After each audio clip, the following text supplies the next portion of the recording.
Hello and welcome to episode number 122 of Week in Review. My name is Sean, and on this week's show we're going to talk about the Lovebirds. We're going to try some cereal that is related to a movie that is not currently out right now.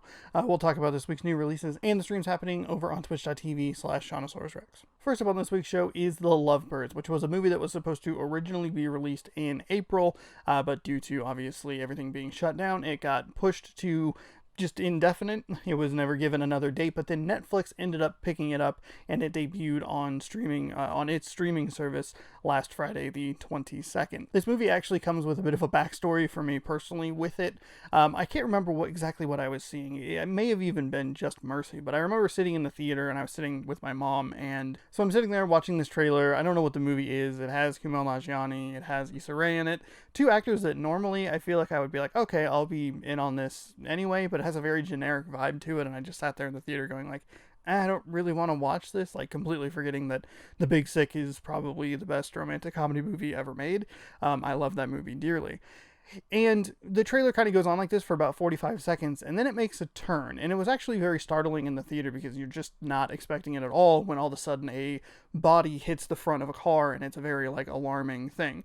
From there, it turns into this what looks to be absurd, kind of over the top, silly comedy movie. And I went 180 degrees from like, I don't really want to watch this to I will be there day one. And I got really excited about it because I really like weird and absurd comedies. I like stuff like Family or even, The Art of Self-Defense, stuff that I qualify as like Sean-ass movies. And this one felt like it was going to be more up my alley. It's not going to do anything terribly serious. It's just going to be a silly, goofy, I don't know, hour and 45 minutes maybe. We'll get in, we'll get out, and it'll tell its story, and it'll do what it needs to do to entertain me, and then I'll probably quickly forget about it. That's exactly what I got from this, and I actually quite liked this movie. The film runs a brisk 1 hour and 27 minutes, and that's with credits. So I think it runs like closer to like an hour and 22 minutes or so of just actual film. We are first introduced to Kumail Nanjiani and Issa Rae's characters. They're on their first date. They are having a really good time. They're definitely clicking and vibing in a way that makes it seem like they're going to last for a while. The film jumps ahead 4 years and things are not going super well. It seems like they're either at worst falling apart or like at best on very thin ice of trying to keep this relationship afloat. This time jump is super jarring because I don't really know these characters all that well. I get that they like each other from their first date, but as the film progresses, it becomes more of a question of why are they still together? Kumail Nanjiani's character is actually kind of annoying throughout most of the movie. He has some funny lines and stuff, but I found him to be a character that I didn't really necessarily want to be around a ton, where I was like, okay, like, I get it, but I don't know why Issa Rae's character is still here. We can understand why he would want to be with her because she's a little more personally like upbeat and more outwardly driven. She wants to like interact with people and be around her friends and stuff like that, and like we get that she has like a more like a bubblier personality, that sort of thing, so that makes sense, but the other way just doesn't work. I think what would have helped is if we got like a check-in at the early parts of the movie that's like, okay, we're advancing the timeline 1 year and then 2 years and then 3 years, and we can see one, why they like each other, and two, exactly what is cracking beneath the surface that's giving them problems to where they're like debating breaking up. Because basically what happens is they get into an argument that revolves around the idea of, do you think you could win the Amazing Race with this person? Which is a conversation that I have genuinely had in the past and had to be like, I think we could win or maybe do at least okay.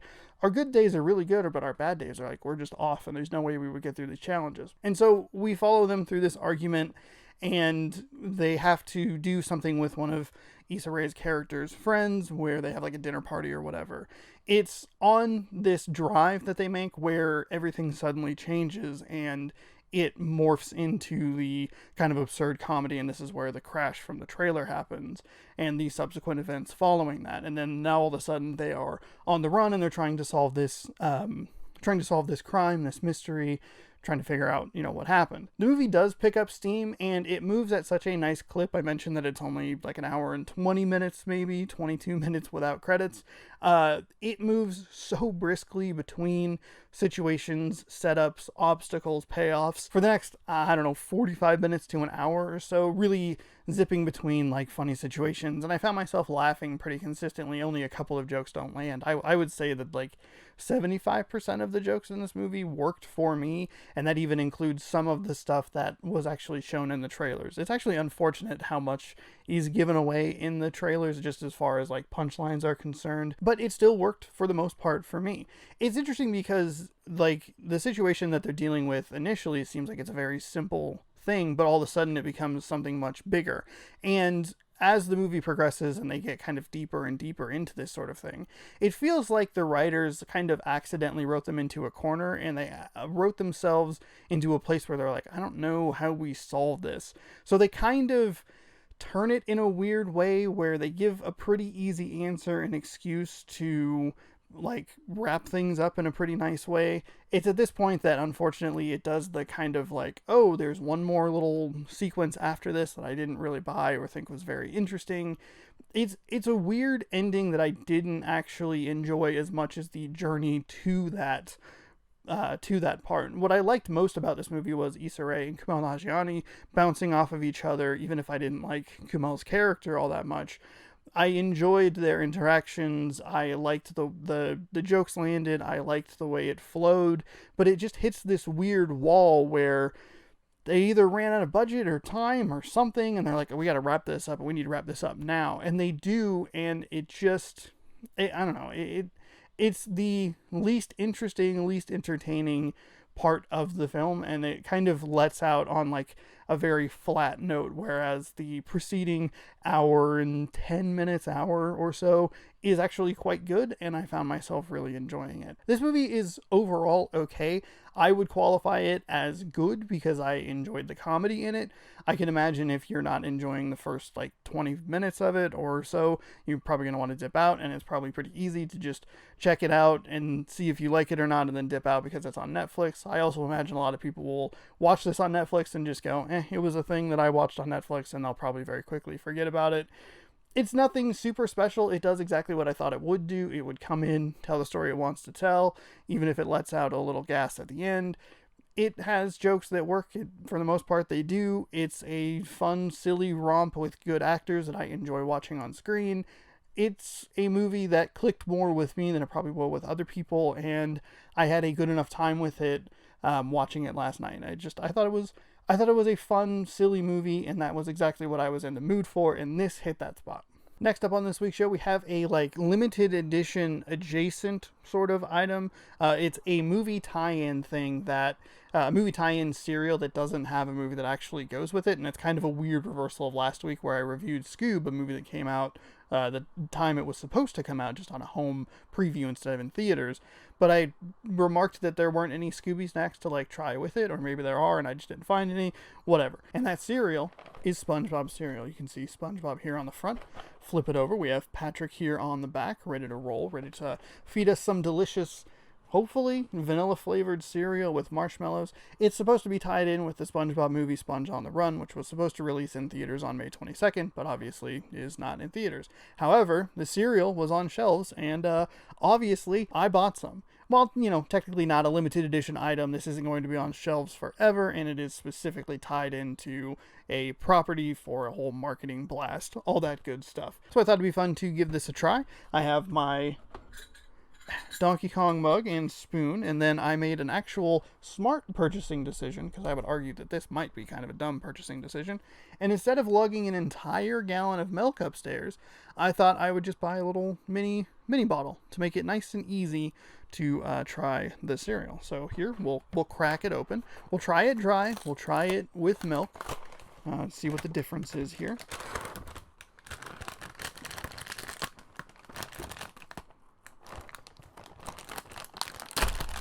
Can't even open it. How are children supposed to get their delicious sugary cereal if I can't even get it? Okay, smells just kind of generic. It probably is just the marshmallows. I would guess that the marshmallow really overpopulates. That's not a correct word. Overwhelms the vanilla scent of the cereal. They do have 3 shapes. I forgot to point this out. We have SpongeBob, we have Patrick, and we have a pineapple. SpongeBob's house. Yeah, just a lot of marshmallow. So here we go. We'll try some. We'll try one piece of of the regular cereal. Just a little square here. Okay, it tastes pretty much just like Lucky Charms. All right, cool. Spent $3 on what is essentially Lucky Charms. We'll try if I can get one here. Try a marshmallow. I'm gonna guess it's gonna taste like marshmallow, and I would be correct. Okay, so let's go ahead and give it a wet test. That sounds like a weird way to phrase that, but you know what I mean. We'll try it with some milk here. Hello, can I get one marshmallow, please? That's not a marshmallow. That's also... There we go. All right. So the marshmallow to regular cereal ratio. I'm going to throw it out there. Not great. I have 1 marshmallow and 2, 4, 6, 8, 10 regular pieces of cereal. So keep that in mind. I don't know if you would... Would you judge that? Would that be like a situation where you would need to be like, this ratio is terrible? I guess it's an advertising point on... What's it called? Raisin Bran, where they're like, it's 2 scoops. Like, oh man, I gotta buy Raisin Bran instead of the other Raisin Bran. Exciting. What an exciting life I lead. You know how much Raisin Bran I eat in my life? A lot. So we have the milk open here, and we'll give this a little test. I don't have to pour much in. There we go. Have our spoon at the ready. I should probably put this here, and then that way I don't just leave an open thing of milk on my table. Put the lid on. That's a good idea. Alright, so that's nice and tightly in there. Stir it around, I guess. Alright, here we go. We have a little spoonful. 4-to-1 ratio.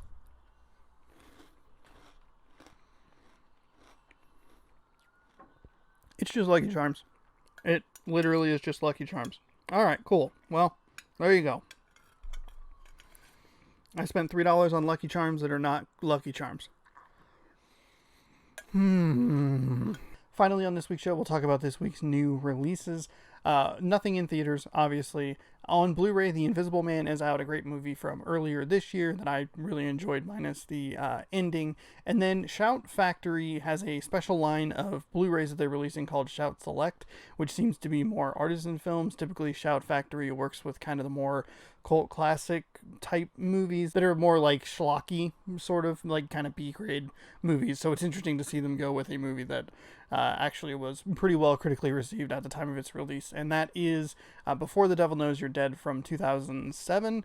It's a very good movie from what I remember. I haven't watched it in a while, but I was surprised to see that was getting like a special wannabe Criterion Collection Edition out on Blu-ray this week. And then a few games are out this week. Atomic Crops hits console. Minecraft Dungeons is everywhere. That's like almost like Diablo style Minecraft game. We also have Little Misfortune and Those Who Remain. So a little bit kind of all over the map with games this week. As for this week's streams, on Wednesday I'm going to be streaming Hunt Down. That is a like side-scroller action comedy sort of game. I love the trailer for it, so I went ahead and picked it up, and I'm going to give that a shot. Apparently the game isn't very long. I looked at playthrough links, and they average from like 1.5 hours to 2 hours, depending on the difficulty you're working with. So I'll probably try and get through a whole playthrough of that, and then maybe play something else afterwards, maybe like some golf with your friends or something like that. Thursday, Uncle Rico is back for his 8th week in the minor leagues, playing for the Hartford Yard Goats. We'll wrap that up with a couple of games of Mariners franchise baseball. Friday, we're going to try out Ion Fury, and then we'll continue Ion Fury on Saturday along with a couple of games of franchise, and then Sunday will be franchise and a special stream that I'm doing called The Dreamatorium. So if you would like to watch this, it's going to be a random search term sort of thing. I have some ideas currently, but I need your help, and I would like your suggestions down in the comments below. You can tweet me at Shaunosaurus Rex with your ideas. We'll turn it into maybe like a little bit of a drinking game. It's going to be silly. Hopefully I won't get banned from Twitch, because Dreams is a very bizarre and weird game, and you can kind of just make whatever, and there doesn't seem to really be much regulation to it. I could be totally speaking out of my ass with that, but seems like it's just kind of a free-for-all. Dreams, for those of you who don't know, is a game creation tool where basically you can make any kind of game you want. You can make a first-person shooter, platform, puzzle game, whatever. You can make whatever characters you want. And so we're going to go down the list with just some random stuff, and we'll come up with some rules that I'll have to take shots, and it'll get it'll get silly and sloppy and messy, and it's going to be a lot of fun. I'm really looking forward to it. So that's Sunday after some baseball, and then Monday we'll continue our playthrough of Paper Mario. Thank you so much for watching this week's episode of Week in Review. If you like the content, you can scroll on down and hit that subscribe button, and then ring that bell so you get notified when I post new videos.